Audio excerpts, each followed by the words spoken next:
에베소서 6장 14절에서 18절까지의 말씀입니다. 하나님께서 우리에게 주신 말씀을 한 절씩 교독하겠습니다. 그런즉 서서 진리로 너희 허리띠를 띠고 의의 호심경을 붙이고 모든 것 위에 믿음의 방패를 가지고 이로써 능히 악한 자의 모든 불화살을 소멸하고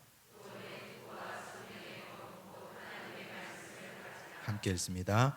모든 기도와 간구를 하되 항상 성령 안에서 기도하고 이를 위하여 깨어 구하기를 항상 힘쓰며 여러 성도를 위하여 구하라. 아멘. 네, 이제 오늘 우리 마지막 교리학교 마지막 시간 종말과 영적 전쟁 시간입니다. 이번 한 학기 동안 열심히 공부하시고 또 열심히 나와주시고 열심히 외우시고 복습도 하시고 다 숙지하신 줄로 믿습니다. 고생하셨습니다. 재미있으셨습니까? 이제 오늘 출석부 가지고 오신 분들 출석 체크하셔서 들어오시면서 못 내셨으면 나가시면서 내시고 원래 끝나는 날은 종강하는 날은 책거리 간식이 있어야 되는데 지난번까지는 떡을 드렸는데 오늘은 소보로 빵을 드릴 겁니다. 소보로 빵을 2개씩 가져가시면 모자라니까 하나씩 가져가시고 정 배가 고프면 다 나가실 때까지 기다렸다가 혹시 남으면 하나 더 달라 해서 가져가시면 되겠습니다. 그리고 오늘 이렇게 우리 공부가 끝나고 나면 겨울 방학 지나고 3월부터는 교회사 공부를 하게 될 것입니다. 역사 공부가 원래 좀 어려운 듯한데 또 옛날 이야기니까 재미가 있습니다. 한국교회 초기 역사도 공부하고 교회가 어떻게 세워졌는지 교회 역사 가운데 어떤 일들이 있었는지 옛날 이야기를 듣고 또 함께 공부하고 그리고 우리 교단과 교파가 여러 갈래로 나누어져 있는데 어떻게 이렇게 나뉘어져 있는지도 그 이유도 한번 살펴보는 시간을 갖겠습니다. 좀 먼 이야기이긴 한데 세월이 빨리 가니까 내년 2학기에는 9월에는 큐티 학교를 할 생각입니다. 큐티를 자기 임의대로 성경을 보고 공부하고 이렇게 하지 말고 이런 방법으로 하면 좋겠다는 걸 큐티 학교를 내년 2학기에는 할 생각입니다. 그래서 내년에는 교회사를 1학기 때 공부하고 2학기에는 큐티를 공부하고 그렇게 해서 1년을 보내도록 하겠습니다. 자, 오늘 종말과 영적 전쟁 들어가며 제가 읽겠습니다. 그리스도께서 승천하신 이후로 교회는 항상 종말을 대비하고 살아왔습니다. 임박한 종말론을 가지고 주의 오실 날을 알고 있다고 미혹하는 이단들과 싸우며 2000년 이상을 기다리고 있습니다. 주님께서는 승천하신 모습 그대로 다시 오신다고 약속하셨습니다. 그 약속을 믿고 기다리는 성도들에게 용기를 주기 위해서 요한계시록이 기록되었습니다. 당시 핍박받는 성도들에게 보내기 위해서 유대 묵시문학의 형식으로 기록되어 해석상 문제로 이단의 온상이 되기도 했습니다. 지금 우리는 종말의 시간을 살고 있습니다. 우리는 유혹이 많은 이 시대를 살면서 어떤 마음으로 살아야 하는지 갈피를 잡지 못합니다. 육체는 편안해졌는데 영혼이 미혹을 받습니다. 종말의 시간, 영혼을 무장하고 세상을 이길 길을 찾아가려고 합니다. 모색하면 발견할 것입니다. 이 종말은 지금도 우리가 말세라고 하잖아요, 그죠?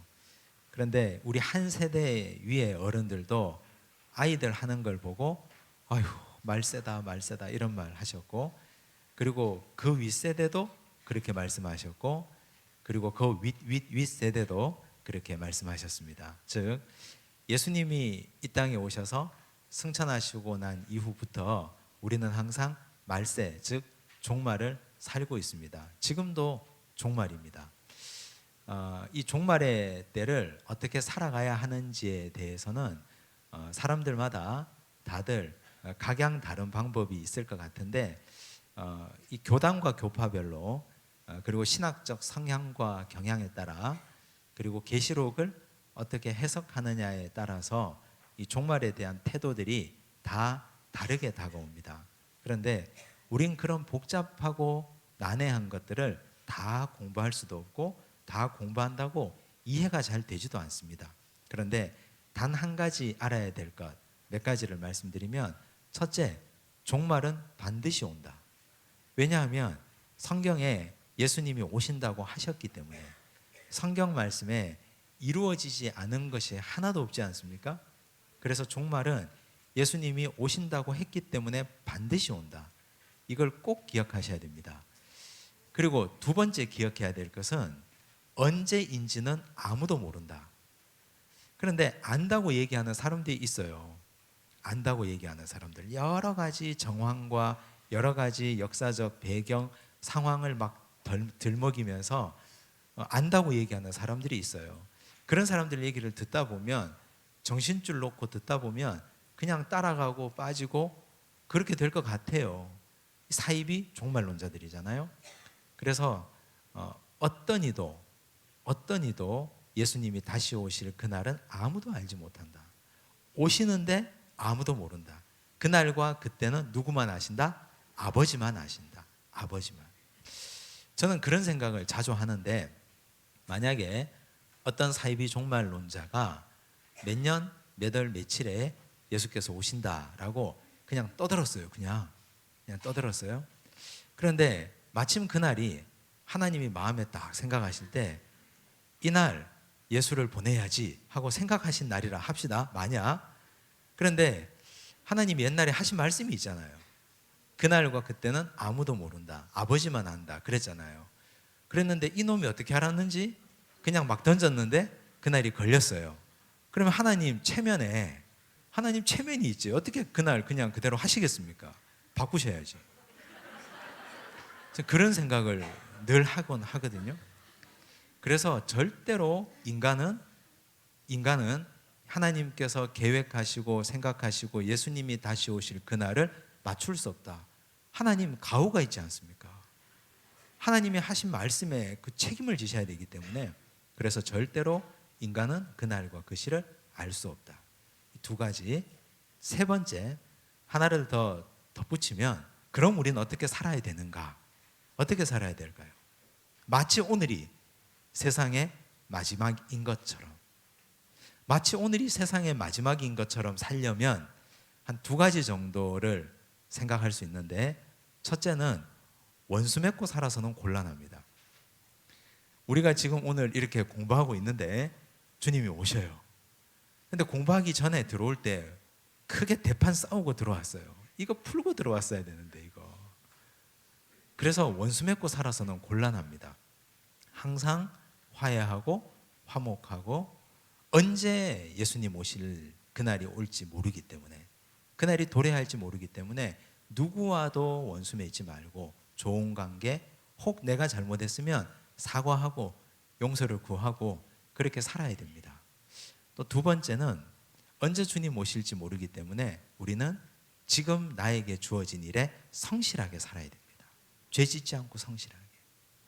오늘 나는 한 그루의 사과나무를 심겠다 했잖아요. 열심히 살아야 됩니다. 열심히. 그러다가 열심히 살아가던 삶의 현장에서 주님 오시면 우리는 부름받으면 그뿐입니다. 꼭 기억하셔야 됩니다. 지금 여기 1번에 나오는 세대주의 종말론, 전천년설, 후천년설, 역사주의적 전천년, 후천년 많거든요. 그런 걸 우리가 다 공부할 필요도 없고 이유도 없고, 그리고 공부한다고 해서 기억도 나지 않습니다. 특히 종말론은. 그래서 반드시 오신다. 그리고 언제인지는 아무도 모른다. 우리는 어떻게 살아야 되는가? 이 세 가지를 꼭 기억하셔야 됩니다. 사랑하고 살고 성실하게 살고. 그러면 우리는 종말을 반드시, 그리고 행복하게 하나님 원하시는 뜻대로 살 수 있습니다. 사이비 종말론자들에게 빠지지 않고 휘둘리지 않고 재산 강탈 당하지 않고 그렇게 살 수 있습니다. 하나하나 보겠습니다. 역사적 종말. 이 제목이 역사적 종말인데, 역사적 종말이라고 적어놓은 이유가 있겠죠. 이 종말에는 항상 두 가지가 있다고 자주 말씀드리죠. 첫째는 개인의 종말, 내가 죽으면 끝나는 것이니까. 근데 역사적 종말은 내가 죽기 전에 예수님이 재림하고 오시는 것이죠. 이것이 역사적 종말입니다. 역사적 종말을 다룰 때 반드시 우리가 조심해야 되는 것, 세대주의 종말론입니다. 세대주의 종말론은 이렇게 제목만 써놓고 제가 내용을 아무것도 쓰지 않았어요. 이렇게 써놓으면 이게 뭐지? 할 수 있는데, 이건 우리가 옛날에 한 30년 전에, 30년도 더 됐죠? 휴거를 생각하시면 됩니다. 휴거 책 읽어보셨죠? 저는 옛날에 휴거를 읽으면서 너무너무 무서웠습니다. 얼마나 무서웠는지 모릅니다. 새벽에 잠이 깼는데 부모님, 할머니 다 새벽 기도 가셨는데 저 혼자 있으면 다 휴거당하고 나 혼자 남은 줄 알고 막 울고 그랬던 적도 있고, 얼마나 공포스럽고 두려웠는지 모릅니다. 이 세대주의적 종말론에서 얘기하는 핵심은 예수님께서 공중재림 하시고, 그리고 공중재림 하시면서 휴거가 일어난다. 그리고 그때 들림받은 성도들이 공중에서 7년 동안 잔치를 벌인다. 그런데 지상에서는 지옥 같은 일이 벌어지고 있다. 지상에서는 7년을 반으로 나눠서 3년 반, 3년 반, 전환란, 후환란이 벌어지는데, 그때 이 7년의 시간들을 견디고 이긴 자는 마지막에 예수께서 지상 재림하실 때 다시 건져주신다. 이 내용입니다. 그런데 이 내용을 가지고 소설로 만든 것이 휴거라는 책인데, 여기는 심각한 오류가 있습니다. 어떤 오류냐? 다른 것 말할 것도 없고 예수께서 2번 재림하신다는 겁니다. 공중재림, 지상재림. 그래서 세대주의 종말론에서 가장 심각한 문제는 예수께서 2번 재림하신다. 근데 이건 신학교에서 배우는 거라서 우리하고 별 상관이 없어요. 아까 제가 서두에 말씀드렸던, 그래서 세대주의 종말론 나하고 아무런 상관이 없어요. 아, 이런 건 문제가 있구나, 이 정도로 이해하시고 종말을 살아가는 삶의 태도 3가지만 명확하게 마음에 새기고 기억하시면 되겠습니다. 그 다음 페이지를 넘기시면 우리가 자주 들어봤던 666과 14만 4천이 나옵니다. 이건 우리가 신약 공부할 때도 말씀드렸고 자주 제가 말씀드리는 내용인데, 666은 계시록에도 나오죠. 그리고 14만 4천도 계시록에 나오죠. 그러니까 이 숫자에 대한 해석들 때문에 이단 사이비들이 많았고 거기에 미혹되는 사람들이 많았습니다. 계시록을 이해할 때는 항상 2가지 렌즈를 같이 봐야 되는데, 렌즈에는 오목 렌즈가 있고 볼록 렌즈가 있잖아요. 계시록은, 첫째는 계시록을 볼 때는 역사적 지평에서 봐야 됩니다. 이 말은 계시록이 기록될 당시의 역사적 상황. 우리는 성경을 읽을 때 그 성경이 기록된 당시에 저자가 기록한 역사적 상황을 빼버리면 성경은 그냥 공중에 붕 띄워놓은 책이 됩니다. 오늘 우리 이 시대도 이 정치적 맥락이라는 것이 있잖아요. 정치적 맥락이라는 것이, 신문을 읽어보면 아, 신문에서 이렇게 말하지만 그러나 우리는 모두가 다 아는 정치적 맥락. 나중에 한 100년쯤 지나면, 100년이 지난 이후에 우리 후손들이 신문 텍스트만 읽으면, 그 맥락을 빼버리고 읽으면 그냥 사실로서 내용만 읽게 되는 것이죠. 그러면 진짜 진실은 가리워지게 됩니다. 그래서 이 계시록을 볼 때는 항상 역사적 맥락, 정황이 아주 중요하다. 그 역사적 정황이란 뭐냐? 그 정황이 무엇이냐면 핍박받고 있던 당시 상황이거든요. 당시 유대인들은 도미시안 황제 지하에서 거의 죽을 고생하고 살았습니다. 지하 카타콤에서 살았습니다. 지하에서.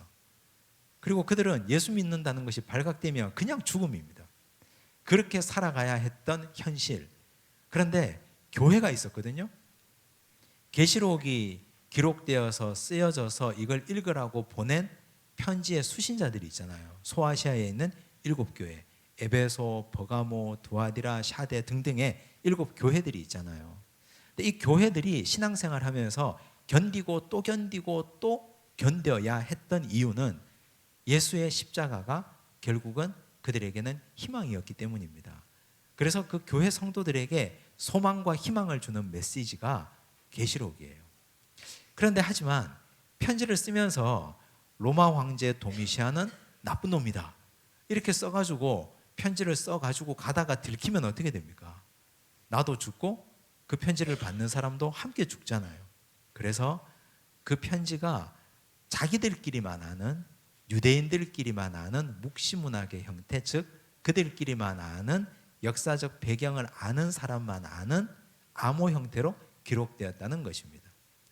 그래서 그런 내용들을 먼저 기억하셔야 되고, 그 다음에 두 번째 계시록은 역사적인 사실만 보여주는 책이 아니고, 오늘 우리에게도, 오늘 이 시대에도, 오늘 우리가 살아가는 이 시대는 도미시안 황제 같은 악랄한 사람은 사라졌지만, 그런데 이제는 사탄은 또 다른 형태로 우리의 신앙을 공격합니다. 예수 잘 믿지 못하도록 돈을 많이 준다거나 시간을 많이 준다거나 세상에 많은 놀 것, 즐길 것, 행복한 것들을 많이 줘가지고 신앙생활을 방해합니다. 이건 또 다른 형태의 박해거든요. 또 다른 형태의 교회의 핍박입니다. 뭐 많잖아요, 이런 여러 가지 일들이. 그런 일들을 우리는 어떻게 견디고 승리하고 이겨나가야 될 것인가? 계시록의 배경을 가지고 이 시대를 살아가는 교훈을 얻어야 된다는 사실입니다. 그걸 꼭 기억하시고 666을 보겠습니다. 계시록 13장 15절에서 18절 보면 이렇게 되어 있습니다.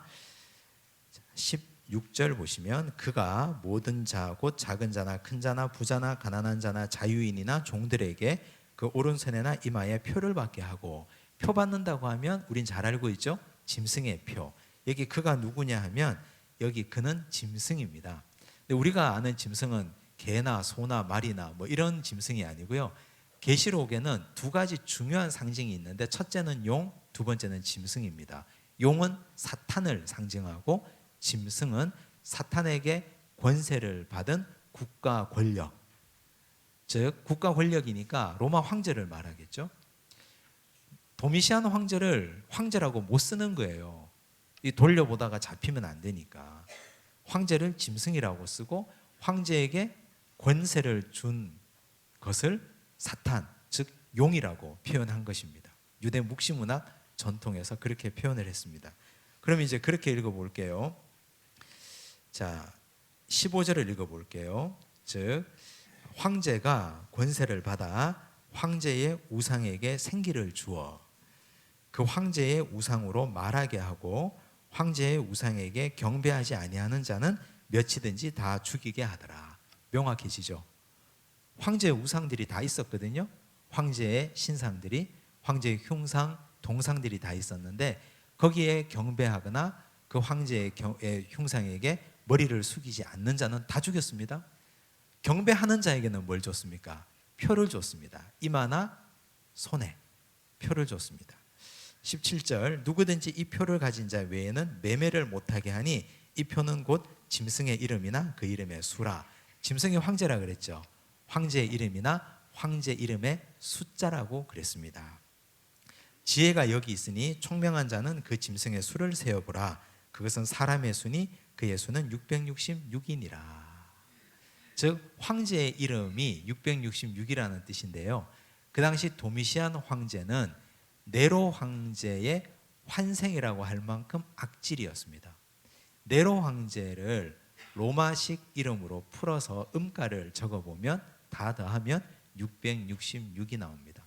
그래서 이 666은 네로 황제, 즉 황제의 이름이다, 이렇게 이해할 수 있습니다. 이것이 역사적 정황입니다. 그런데 이 역사적 정황을 무시하고 계시록의 666을 그냥 우리가 666으로 그대로 가져와 버리면, 내 전화번호에 666 들어갔다고 이건 짐승의 표니까 이 번호 바꿔주세요 하는 이런 웃기는 일이 벌어지는 거죠. 진짜 이 시대에 짐승의 표를 받는 것은 무엇입니까? 우리가 좀 더 다른 먼 렌즈를 끼우고 다시 갈아 끼우고 계시록을 살펴본다면, 이 시대에 우리가 짐승의 표를 받는다 하는 것은 신앙생활, 즉 하나님을 우선순위에 두는 것 이외에 다른 것을 우선순위에 두고 살아가는 것, 즉 우상을 내 마음에 두고 살아가는 것이 짐승의 표를 받는 것이죠. 여기 매매를 하지 못한다 그랬잖아요. 짐승의 표를 받지 않으면. 이마나 손에 황제 숭배를 하고 표를 받지 않으면 경제활동을 못하는 거예요. 오늘 우리 시대도 내가 신앙 양심을 팔아먹고 돈 많이 벌고 하나님 팔아먹고 그 이름을 저버리고 부자로 살고, 이것이 짐승의 표 받는 거죠. 숫자 666, 우리 집 전화번호에 666 있는 게 이게 무슨 대수라고요? 아무 문제 없습니다. 바코드가 666이다. 이것도 전부 다 웃기는 소리예요. 다 바코드 안 씁니까? 그래서 지금 다 쓰지 않습니까? 다 신용카드가 666이다. 다 쓰지 않습니까? 신용카드 다 쓰고. 그런데 이 세대주의 종말론자들이 그런 식으로 계시록을 다 변화시켜 놓고 변형시켜 놓고 자기 마음대로 짜집기하고 장난질 해놓은 사실입니다. 14만 4천입니다. 계시록 7장 4절에 보니까 내가 인침을 받은 자의 수를 들으니 이스라엘 자손의 각 지파 중에서 인침을 받은 자들이 14만 4천이니, 이것 때문에 신천지도 그렇고 여호와의 증인도 그렇고 14만 4천을 원래 그 숫자 그대로 가져왔습니다. 그래서 14만 4천 명만 구원받는다. 문자 그대로 14만 4천. 그런데 이건 엄청나게 많은 수를 의미합니다. 왜냐하면 14만 4천은 12 곱하기 12 곱하기 1000이 14만 4천인데 12라는 수는 유대인들 생각에 하늘의 수 3과 땅의 수 4가 곱해진 수가 12잖아요. 12 곱하기 12. 하늘과 땅의 수가 곱해졌는데 그 두 수가 다시 곱해졌습니다. 그리고 이 1000이라는 수는 군대의 단위가 1000이에요. 1000부장, 100부장 할 때 강력한 군대의 단위가 1000입니다. 그래서 엄청나게 많은 수의 군대 조직을 14만 4천으로 표현하고 있습니다. 자, 이건 제 해석이 아니고 성경이 그대로 말하고 있습니다. 그 다음 보십시오. 계시록 7장 9절에서 10절을 보니까 이 일 후에 내가 보니 각 나라와 족속과 백성과 방언에서 아무도 능히 셀 수 없는 큰 무리가 나와 흰 옷을 입고 손에 종려가지를 들고 보좌 앞과 어린 양 앞에 서서 큰 소리로 외쳐 이르되 구원하심이 보좌에 앉으신 우리 하나님과 어린 양에게 있도다 하니. 나오죠. 아무도 능히 셀 수 없는 큰 무리. 그래서 14만 4천은 아무도 능히 셀 수 없는 엄청나게 많은 각 나라와 민족과 족속과 방언, 거기에서 나온 엄청나게 많은 숫자를 의미하고 있습니다. 그래서 사이비 종말론자들, 이단들이 말하는 원래 14만 4천은 한정된 숫자다라고 말하는 것도 그들의 거짓된 속임입니다. 두 가지를 잘 기억하시면 좋겠습니다. 세 번째, 요한계시록을 바르게 이해하기 위한 기초. 계시록 1장 1절에 나오죠. 예수 그리스도의 계시라. 이는 하나님이 그에게 주사 반드시 속히 일어날 일들을 그 종들에게 보이시려고 그의 천사를 그 종 요한에게 보내어 알게 하신 것이라.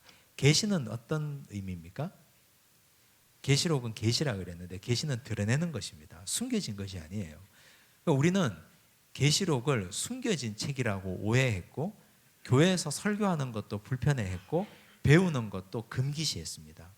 이거 몰라도 구원받고 천당 가는데 아무런 문제 없다고 생각했습니다. 그런데 그로 인한 병폐가 이단들이 집중적으로 계시록을 연구하기 시작했고 잘못된 연구를 통해서 가르치기 시작했고 그 가르침을 받아서 잘못 배워서 오늘 교회 안에, 오늘 이 시대 안에 왜곡된 신앙이 우리 속에 들어오게 됐습니다.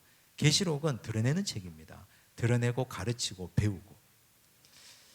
계시록 1장 10절과 11절을 보시면 주의 날에 내가 성령에 감동되어. 성령은 어떤 영입니까? 일치의 영이죠. 드러내는데 이 사람한테는 다르게 저 사람한테는 또 다르게가 아니라 공통된 영으로. 진리의 성령은 나와 너가 함께 공유하도록 가르칩니다. 우리 배우지 않습니까? 고넬료와 베드로에게 성령께서 함께 말씀하셨습니다. 진리의 성령은 원래 그렇게 한 가지로 역사하시고 계시하십니다. 11절 보시면 이르되 네가 보는 것을 두루마리에 써서 에베소, 서머나, 버가모, 도아디라, 사데, 빌라델비아, 라우디게아 등 7교회에 보내라 하시기로. 교회에 다 계시하라 말씀하셨습니다. 그래서 교회는 계시록을 배워야 됩니다. 계시록은 교회를 위한 책이다, 이렇게 이해하시면 됩니다. 정상적인 교회를 위한 책이지 계시록은 이단들을 위한 책이 절대로 아닙니다. 자, 여기까지가 우리 종말에 대해서 꼭 필요한 내용들을 살펴보았습니다. 영적 전쟁에 대해서 한번 보겠습니다. 영적 전쟁이라고 하면 좀 거창하지 않습니까?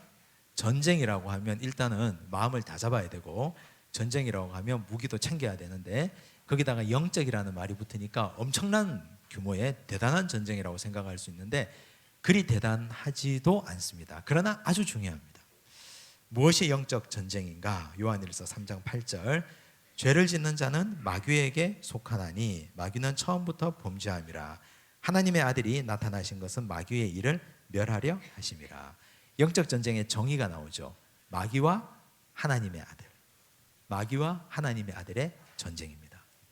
그래서 우리는 하나님의 아들의 편에 속해서 마귀를 상대하는 것이니까, 이 영적 전쟁은 불리합니까? 유리합니까? 유리하다고 말씀하시면 안 되고 무조건 이겨놓은 싸움입니다. 우리는 하나님의 아들 편에서 마귀를 상대하기 때문에 영적 전쟁은 이길까 질까? 할 수 있을까? 과연 이길 수 있을까가 아니라 이미 이겨놓은 승리를 확인하는 과정입니다. 다만 소속이 중요한 것이죠. 어디에 속해야 되느냐. 죄를 짓는 자는 마귀에 속했다 그랬잖아요. 내가 영적 전쟁에서 승리하기 위해서는 죄 지으면 안 됩니다. 정결하고 성결하고 거룩한 삶을 유지해야, 그래야 우리는 영적 전쟁에서 승리할 수 있습니다. 영적 전쟁에서 지는 것은 100% 나 때문입니다. 하나님의 능력 없어서가 아니고, 예수님이 나에게 손을 뻗치지 않아서가 아니라, 내가 거룩하지 않고 내가 죄짓고 내가 하나님 원하지 않는 삶을 살아서 지는 것입니다. 우리의 소속이 어디냐에 따라서 이 전쟁은 무조건 이겨놓은 전쟁이다. 기억하셔야 됩니다. 영적 전쟁이 일어나는 곳이 두 가지가 있는데, 첫째는 마음이요, 두 번째는 입술입니다. 마귀의 특징이 있는데, 마귀는 모방의 천재입니다. 굉장히 모방을 잘합니다. 똑같이 따라합니다. 마치 거울 속에 있는 내가 내 모습을 흉내내는 것처럼 마귀는 똑같이 따라합니다. 이 제목을 한번 바꿔볼까요? 영적 전쟁이 일어나는 곳 마음이잖아요. 성령이 자라나는 곳 마음, 그리고 영적 전쟁이 일어나는 곳 입술이잖아요. 하나님의 말씀이 선포되는 곳 어디입니까? 입술. 즉, 이 똑같은 것이죠. 마음을 어떻게 쓰느냐는, 그리고 입술을 어떻게 관리하느냐 하는 것은 사탄이나 하나님이나 똑같이 마음과 입술을 통해서 일하고 계신다는 사실입니다. 하나님께서는 성령이 먼저 우리 마음속에 임재하시잖아요. 우리가 하나님의 영을 내 마음속에, 내 영혼 속에 받아들이지 않습니까? 그런데 악한 영도 우리 마음에 먼저 지배합니다. 마음을. 옆 사람은 잘 모릅니다. 가족도 모릅니다. 아무도 모릅니다. 나만 알고 있습니다. 내 마음속에 하나님의 영이 임재하고 있는지, 아니면 내 마음속에 악한 영이 틈타고 있는지 나는 잘 알고 있습니다. 알고 있으면 어떻게 해야 될까요? 내 마음속에 틈타고 있는 악한 영을 붙잡고 죄의 은밀한 약을 즐겨야 됩니까? 아니면 쫓아내야 됩니까? 쫓아내야죠. 쫓아내야죠. 쫓아내기 위해서 영적 전쟁이 필요한 것이죠. 요한복음 13장 2절, 마귀가 벌써 시몬의 아들 가룟 유다의 마음에 예수를 팔려는 생각을 넣었더라. 마귀가 생각을 넣었습니다. 잠언 4장 23절에 무릇 모든 지킬 만한 것 중에 더욱 내 마음을 지키라. 생명의 근원이 이에서 남이니라. 마음을 지키는 방법이 어떤 것이 있을까요? 가장 좋은 방법이 뭘까요? 여기다가 뭘 붙이고 지킵니까? 아니면 어떻게 해야 될까요? 잠잘 때 성경책을 베고 자야 됩니까? 어떻게 해야 됩니까? 마음을 지키는 방법은 다른 게 없고, 내 마음을 성령으로 매일 가득 채우는 수밖에 없습니다. 빈 마음이 되면 빈 마음 속에는 반드시 무언가가 들어오게 되어 있거든요. 마음의 주인이 성령이 되도록 항상 성령 충만하게 마음을 채워야 됩니다. 우리가 성령 파트 공부할 때 했잖아요. 성령으로 마음을 채우는 건 영적인 기본 생활인데, 영적인 기본 생활은 말씀과 기도와 찬양, 예배 생활을 성실하게 하면 우리는 성령으로 충만한 삶을 살아갈 수 있다. 이 중에 어느 하나라도 빠뜨리고 모자라게 되면 내 마음은 성령이 점점점 마르고 빠져나가고 방전되게 된다. 그렇게 말씀드렸습니다. 영적 전쟁이 일어나는 두 번째는 입술입니다. 즉 말조심을 해야 되는 거죠. 말조심. 그런데 이 입술은 마음을 다스리면, 마음을 잘 관리하면, 마음의 성령으로 가득 차면 입술은 자연스럽게 정리가 됩니다. 이 입술을 다스리지 못하는 사람은 마음이 문제가 있는 거죠. 야, 내가 마음하고 다르게 말이 그렇게 나와버렸어. 거짓말입니다. 순 거짓말입니다. 왜냐하면 다들 그렇죠, 그죠? 우리가 그렇게 변명은 하지만, 저도 저희 집사람에게 변명을 그렇게 했고, 그렇게 변명은 하지만 사실은 그렇게 변명하면서도 마음에 있는 말이 툭툭 나오는 것이지, 마음에 생각지도 않았던 말이 나옵니까, 입으로? 생각했으니까 나오는 거 아닙니까? 어떻게 생각 없이 나옵니까? 사람은 마음을 가지고 생각을 하고 입으로 나오게 되어 있죠. 입은 최종 그냥 나오는 것이지, 이 입이 무슨 죄가 있습니까? 마음에 품고 생각을 가지고, 이게 죄가 있는 것이죠. 마음을 잘 다스리고 내 마음을 성령으로 가득 채우고 나면 원망이나 불평이나 남을 비방하거나 험담하는 말은 사라지고, 그리고 우리 마음속에 축복과 또 행복과 찬양하는 말이 넘쳐나오게 될 것입니다. 마가복음 7장 15절 16절을 보시면, 무엇이든지 밖에서 사람에게로 들어가는 것은 능히 사람을 더럽게 하지 못하되 사람 안에서 나오는 것이 사람을 더럽게 하는 것이니라. 사람 안에서, 마음속에서, 어디를 통해서? 입으로 나오는 것이 사람을 더럽게 한다. 잘 기억하시기 바랍니다. 그 다음 페이지 넘겨보시면, 그렇다면 우리가 이 영적 전쟁에서 이기려면 어떻게 해야 될까요? 영적 전쟁에서 이기려면 5가지를 적어두었는데 각각이 너무너무 중요합니다. 첫째는 대상을 바로 알아야 됩니다. 지핏지기면 백전불태라 그랬죠.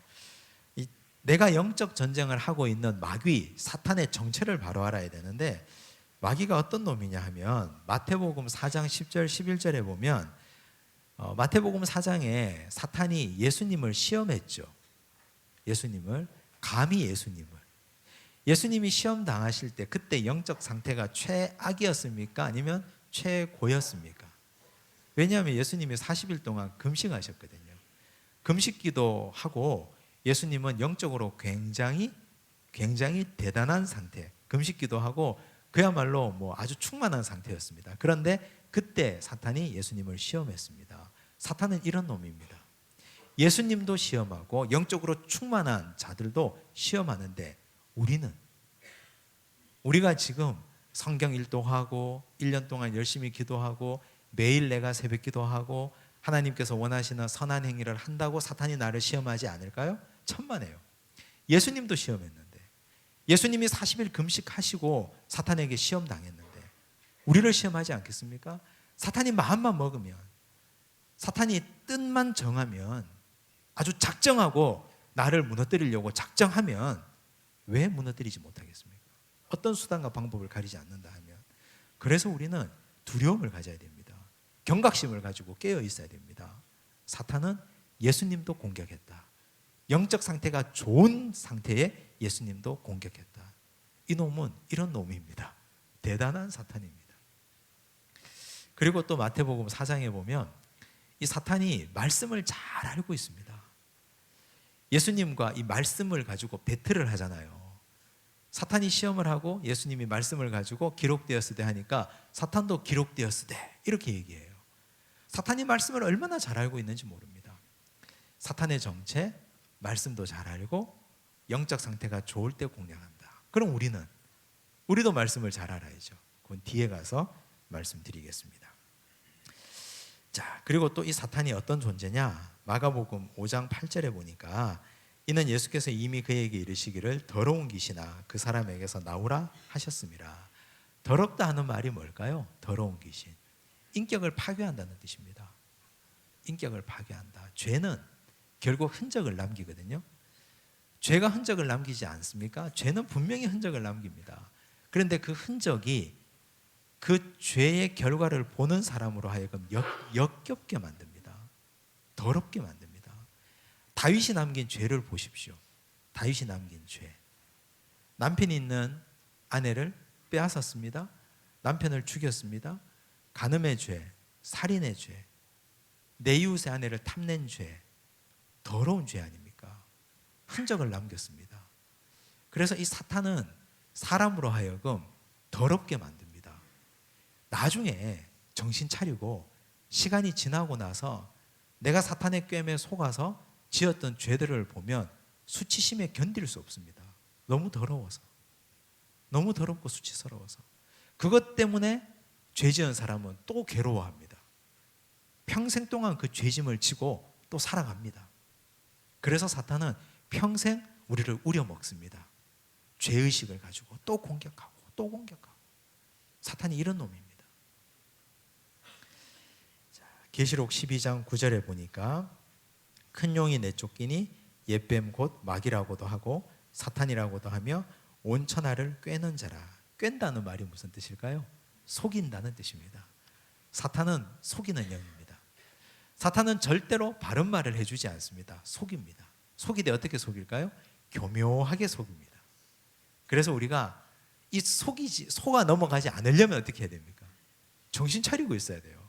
제대로 알고 있어야 됩니다. 에덴 동산에서 하와가 뱀에게 속아 넘어갈 때 교묘하게 넘어가죠. 어떻게 속였습니까? 처음에 접근할 때 하나님이 참으로 너희들어 이 동산의 실과를 먹지 말라 하시더냐. 다 먹으라고 했잖아요. 다 먹으라고 했는데 한 가지만 금하셨는데 그렇게 불평불만을 야기하고 그 틈새로 비집고 들어갑니다. 마치 연체동물처럼, 마치 문어가 요만한 틈만 있으면 온몸이 다 빠져 들어가는 것처럼 사탄에게는 틈을 주면 곤란합니다. 자, 대상을 바로 아셨으면 이제 우리도 대응책을 마련해야 됩니다.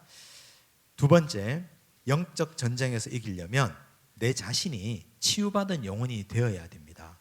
내가 이 죄의식에서 해방되어야 합니다. 아까 말씀드렸죠. 죄 짓고 나면 수치스럽거든요. 더럽잖아요. 근데 먼저 내가 치유받은 영혼, 자유한 영혼이 되어야 합니다.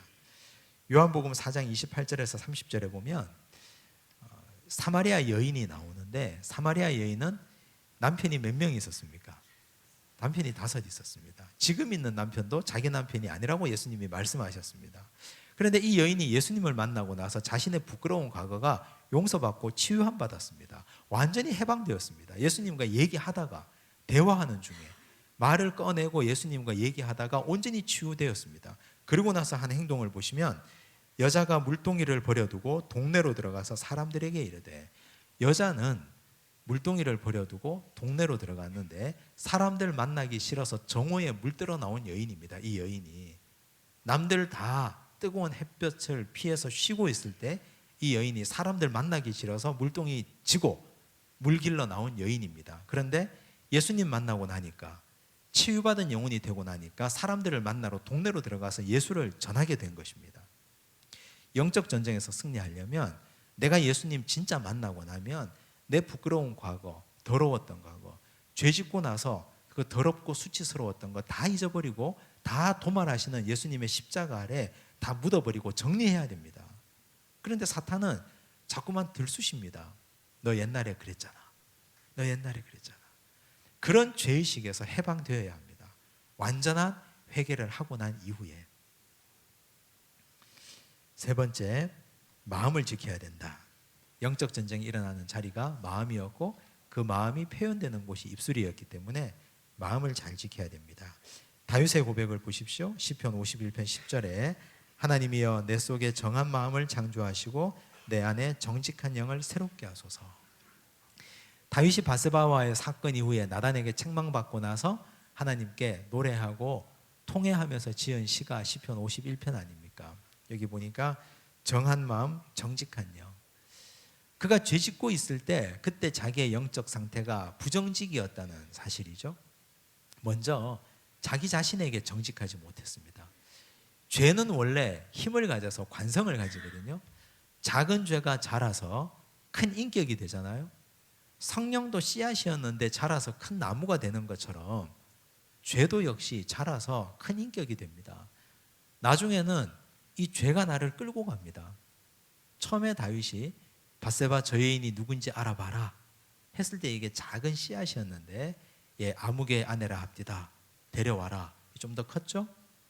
동침했습니다. 엄청나게 컸죠? 멈춰야 되는데 계속 진행됩니다. 계속 자랍니다. 그러면서 어떻게 되느냐? 자기를 속입니다. 나는 왕이야. 이 정도는 괜찮아. 이웃나라 왕들 보면 다 그렇게 하는데 나는 괜찮아. 그러면서 자기를 속입니다. 정직한 영이 스스로 없어집니다. 죄를 짓고 나면. 먼저 스스로 자기 자신에게. 두 번째는 주변 사람들에게 정직하지 못합니다. 주변 사람들에게. 다윗이 요압에게 편지를 써서 보내잖아요. 이 사람을 적진 제일 앞에다가 두고 용감하게 싸우게 하라. 주변 사람들에게 정직하지 못합니다. 거짓이잖아요, 전부 다. 세 번째, 하나님에게 정직하지 못합니다. 제일 무서운 것이죠. 죄를 짓고 나면. 죄가 첫 번째 죄가 두 번째, 두 번째가 세 번째 이렇게 엄청난 파장을 만들어서 자기 자신, 주변 사람, 하나님에게 정직하지 못하게 만듭니다.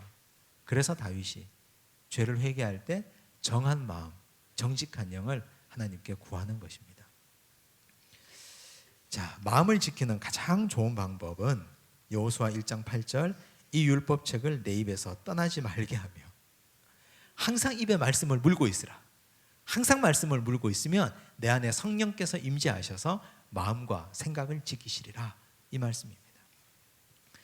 네 번째, 영적 전쟁에서 이기려면 이미 우리에게 하나님이 주신 권세를 사용해야 됩니다.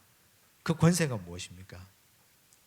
마태복음 4장 3절과 4절에 보니까 4절 보십시오. 사탄이 예수를 시험할 때 예수께서 대답하셨습니다. 예수께서 대답하여 이르시되 기록되었으되. 기록되었다. 하나님의 말씀을 가져왔죠, 예수님이. 영적 전쟁에서 승리하기 위해서는 하나님의 말씀을 가져와야 됩니다. 하나님은 우리에게 이 말씀이라는 권세를 이미 주셨습니다. 대단한 권세입니다. 그래서 말씀을 우리에게 이미 주셨는데 이 권세를 받아 누리고 이 권세를 가지고 사용해야 되는데 우리는 말씀을 사용하지 않습니다. 왜 사용하지 않습니까?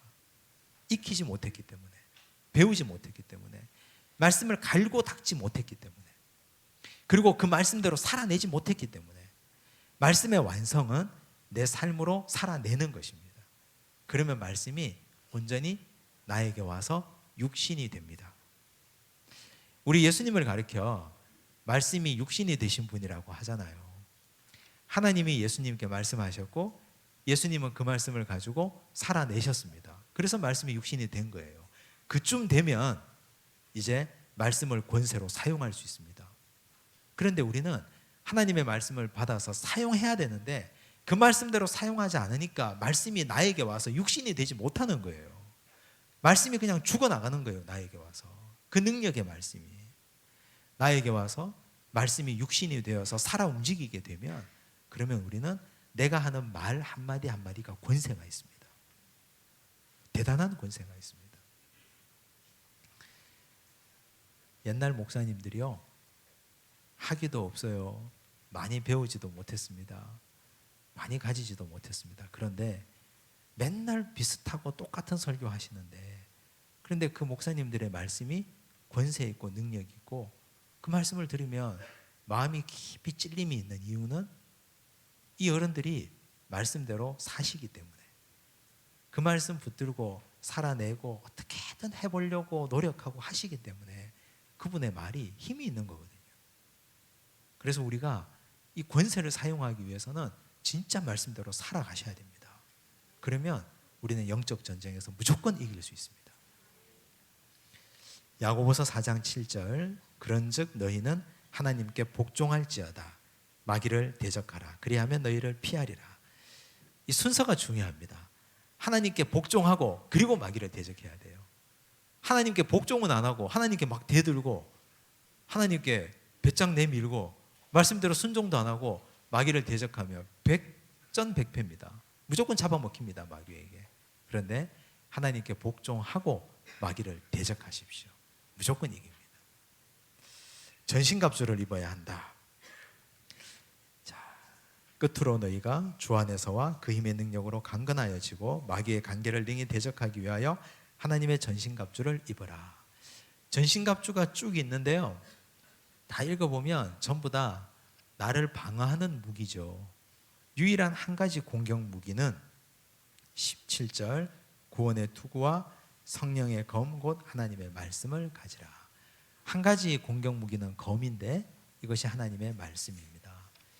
말씀을 가지기 위해서는 좀 전에 말씀드린 것처럼 말씀대로 살아내셔야 됩니다. 그래야 그 검이 힘이 있는 검이 됩니다. 그렇게 하면 우리는 영적 전쟁에서 승리할 수 있습니다.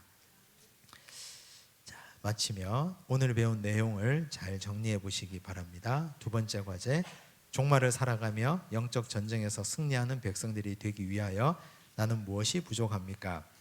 깊이 생각하고 채워가시기를 바랍니다. 한 학기 동안 수고 많으셨습니다. 요즘 우리가 학교를 많이 다니죠, 그죠? 교리학교도 다녔고 기도학교, 예배학교 다 다니시는데 옛날에 학교에 한 맺히신 분들은 열심히 학교 다니셔서 여기서 졸업장도 받으시고 열심히 공부하셔서 우등생도 되시기 바랍니다. 이제 우리 다음 주부터 이제 수요 예배는 우리 부목사님들 또 우리 교육자들이 돌아가며 하실 텐데 우리 지난번에도 그랬던 것처럼 우리 성도들이 간증을 하실 겁니다. 이 간증은 죽었다 깨난 것만 간증이 아니고 우리가 살아가는 모든 삶이 모두 간증이기 때문에 수요일 날 열심히 오셔서 우리 성도들의 간증도 듣고 은혜도 받고 이분은 이런 사연을 가지고 사시는구나 함께 격려해 주시고 또 함께 예배 잘 드려주시면 좋겠습니다. 나가시면서 소보로빵 받으시고 출석부 내시고 내년에 또 함께 저하고 만났으면 좋겠습니다. 기도하겠습니다. 하나님 아버지 감사합니다. 이번 한 학기 동안 하나님께서 지혜 주시고 은혜 주셔서 교리학교를 모두 배웠습니다. 하나님께서 우리에게 신앙의 울타리를 세워주시고 말뚝을 받게 하시고 깊이 있는 신앙에서 흔들리지 않도록 그 토대와 터전을 마련해 주시니 감사합니다. 우리가 함께 배우고 깨닫고 느끼고 익힌 것들 마음에 깊이 새기게 하시고 절대로 잊어버리지 않게 하여 주옵소서. 오늘 주신 말씀처럼 영적 전쟁에서 승리하기 위해서 마귀가 어떤 존재인지 분명히 깨닫고 나 자신은 어떤 사람인지 나를 알고 그리고 우리가 하나님의 말씀대로 살아내어서 말씀이 나를 통해 육신이 되고 그 말씀대로 승리하며 나아가는 믿음의 백성으로 살게 하여 주시옵소서. 모든 말씀 예수님 이름으로 기도드리옵나이다. 아멘.